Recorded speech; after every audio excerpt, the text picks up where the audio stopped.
What's going on YouTube? We are back with another tips and tricks video for Path of Exile. I have about 4 to 5 tips we're going to be going over, including some mindset things, some ideas on how to fix your build, especially when you're just starting out following a build guide, and a lot of good stuff. So let's get into it. Alright, so the first thing we're going to talk about is a very simple one that even I have a hard time following sometimes, and that is just the mentality that the hideout floor is lava. Okay? Now, in order to progress, to make currency, to learn your build better, and just generally get better at the game, and discover more things, not to mention have fun, is you need to be running maps more often than you are in your hideout. And it's tough to do sometimes. You know, when you're just learning the game, you end up looking through your stash for 15 minutes at a time. It could get you burnt out, and you just need to sometimes say, you know what, I need to get back in some maps. It'll help you clear your head if you're trying to think of what to do next or certain things with your build. And it just has a ton of benefits. So the hideout floor is lava, incredibly beneficial, very simple thing to think about, very hard thing to do sometimes. Next, we are very quickly going to go over the boss maps and the boss shards. Now, most of the bosses in this game are summoned from the shards that you get from the boss maps. Okay, so these up here, and again, this is a shards tab. You don't need to have one of these. It makes life easier. I do greatly enjoy the shards tab because it comes with Scarab, Breach, Eldritch Maven, as well as a lot of other goodies. Just keeps you more organized. So in the grand scheme of things, I do suggest it, but you don't need it. You don't need it if you don't want to. Just, you know, get a tab, put all your maps in a section of the tab. Now, as you can see here, this tab has 6 main clusters of 4. The top left one is at Ziri, the boss at Ziri's level. The middle top one is Cirrus's level. Top right is Uber at Ziri. Down here is the Elder, these 4. Down here, these 4 are the Shaper, and these 4 are the Uber Shaper and Elder fight. Okay? When you kill him, he will drop the black one of the black fragments of terror or emptiness, and then when you kill this one, he will drop the red fragments of knowledge and the opposite one, and you need 4 of any of these to open the boss. So I could not open Cirrus right now, even though I have technically 7 fragments. I need this one. I need Varicia's crest, or Drox's crest. So say if you had you have 4 of any of these boss, you put them in the map device just like you would see them on inside a stash tab, or the logical way to put them together, and you'd click activate, and there's Etzir's boss fight. And just like a normal map, you get 6 portals to bosses. Now, how do you get the fragments to fight the bosses? Well, you get them mostly from the boss maps. Now, I have a map stash tab, also something that's purchasable, but you do not need it. It is not necessary, it's just helpful. And these are the boss maps that I have currently. Now, I have 4, I have at least one of 4 of the Shaper maps, okay? And they're each going to drop a different fragment. The Superior Maze of the Minotaur map is a Minotaur map. The boss will be the Minotaur. He will drop his fragment. That is the Minotaur fragment. Phoenix, Hydra, Chimera, they all have their own shards, and that would go in here, okay? Fragment of Minotaur, fragment of Chimera, all of that. They will each drop their corresponding fragment. Same thing now with the Elder, okay? His maps look like this.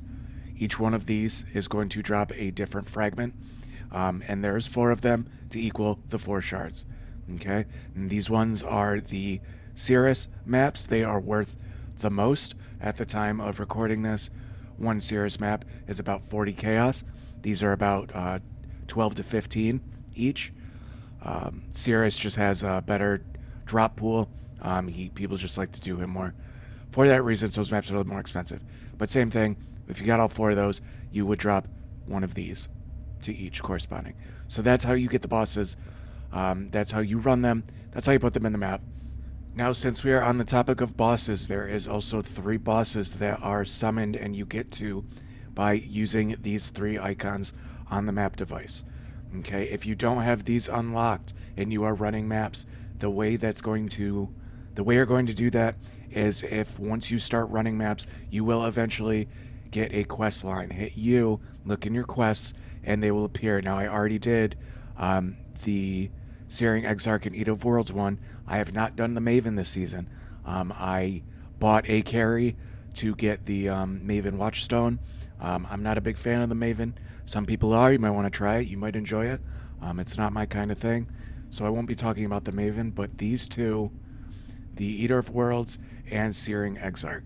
Now, eventually, once you follow that quest that you will get, you will fight one mini-boss. Halfway through, they will drop a invitation. You put that in the map device. You run it. You fight that one.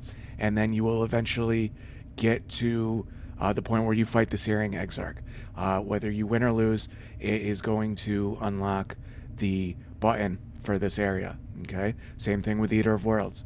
You know, you follow the quest line. It'll say, use the use the Eater of Worlds influence on a map of this tier, and you keep progressing and getting higher until you do that. Now, when you have these fully unlocked, this is what activates the altars that you've probably heard all about, the Searing Exarch altars or the Eater of Worlds altars. They are the things that you can put points into over here for the Searing Exarch, and also over here for the Eater of Worlds. Now, once you get to this point, you will notice that it says Searing Exarch progress 10 out of 28. Now, that is going to go up and fill this circle as you run maps tier 14 plus with this clicked. When you have this clicked, all you have to do is complete the map and you will get one more tick towards progression. Now, there is an Atlas passive right here that makes so you have 10% chance to award double progress towards encountering the Searing Exarch.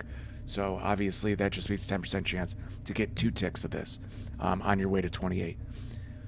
Now, when you fill these up, there are 2 invitations.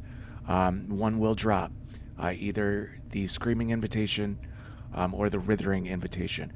Now, you can run these if you want, if you're comfortable beating the boss, or if it's just fun for you.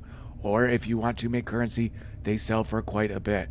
In fact, at the time recording this, Searing Exarch Searing Invitation is about 200 chaos at the time, which means if you don't even use the Atlas passive node that gives you double progression, every map that you run averages out to about 7.1 chaos. So if all you do is go in, do nothing in the map, kill the boss, and it's a 14 plus tier map, you are automatically making 7C, which means if you're finishing the map, something like Fortune favors the brave, or if you're using ambush for strong boxes, or 3 for essence, it's already paid for as long as you are killing the boss every time in the map. So these are super important to use for currency and just general fun factor if you enjoy running these bosses. Now, some of you are probably saying tier 14 plus maps.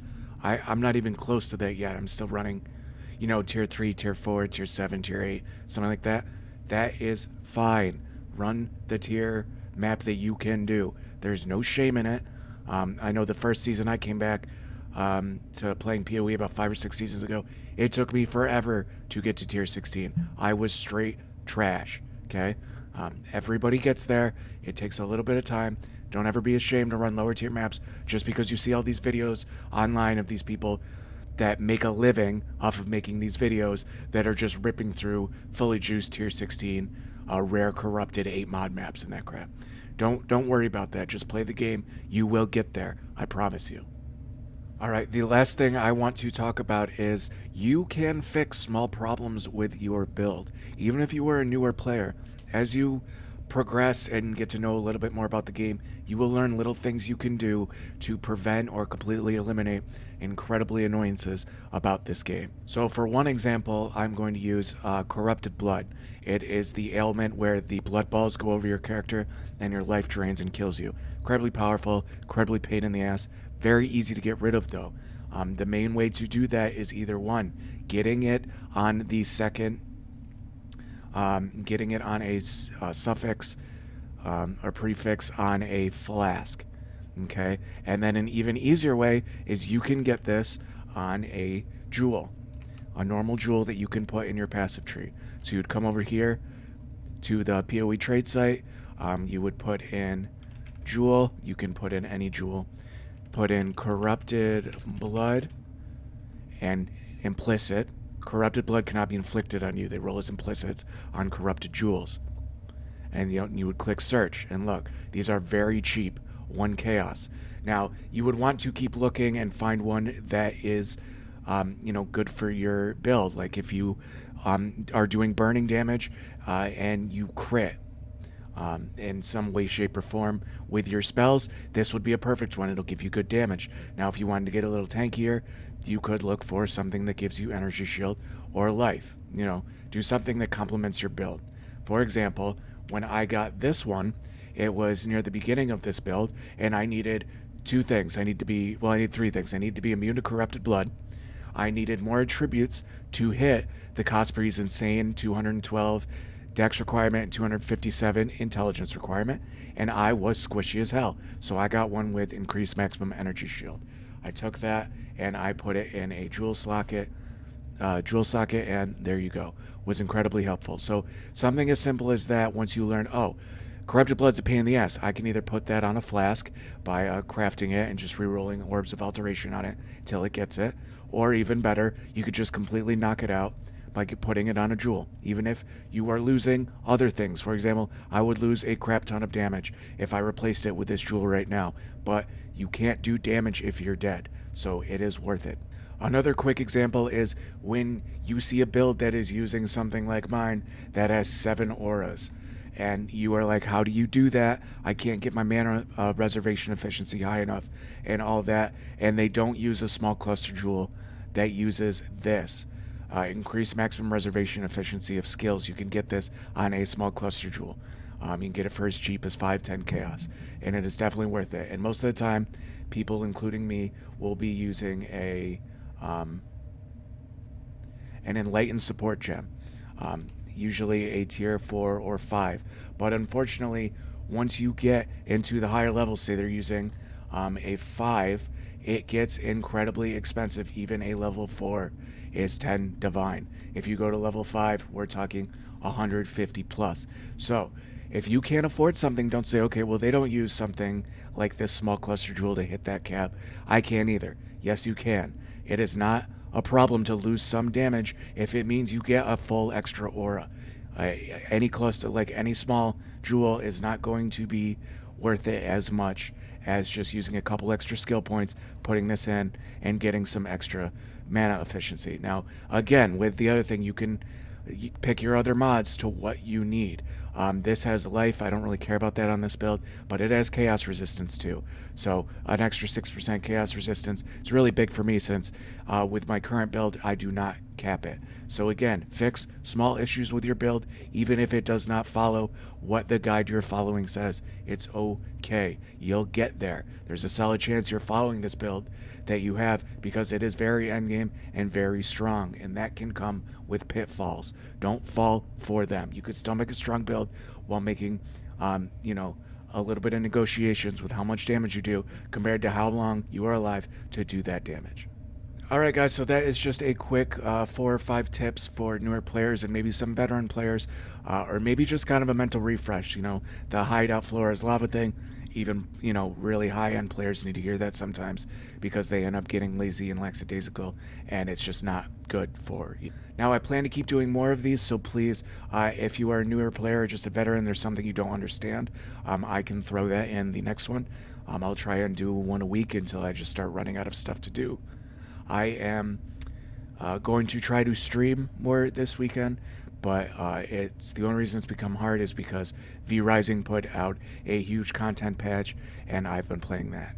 God, that game's fun. So maybe I'll stream that. I don't know if it would bother some people, say that in the comments, or maybe people would like to see me stream some V-Rising this weekend. Put that in the comments, and make sure you sub on Twitch. The Twitch link is down below, because I don't know if I will stream it on YouTube. I will probably just stream it on Twitch, because I don't like the whole shock of being mostly PoE channel, putting up a whole bunch of games at the beginning of the channel's life, just to confuse people. I just don't think that's a good idea. So until next time, everyone, remember, play the game, have fun, the currency will come. I promise you. Catch you next time.